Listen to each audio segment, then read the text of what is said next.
আপনারা দেখতে পাচ্ছেন ভুট্টার ক্ষেত। ভুট্টা ক্ষেতের পাশে রয়েছি আমি। অসাধারণ সবুজ প্রকৃতি, শুধু চারিদিকে সবুজ আর সবুজ, সবুজের সমাহার।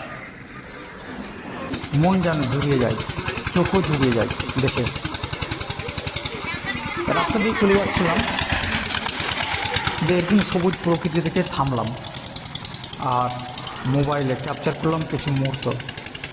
এরকম সবুজ প্রকৃতি দেখে কে না থাকতে পারে। তাই একটু সবুজের সৌন্দর্য অবলোকন করতে, উপভোগ করতে দাঁড়িয়ে গেলাম।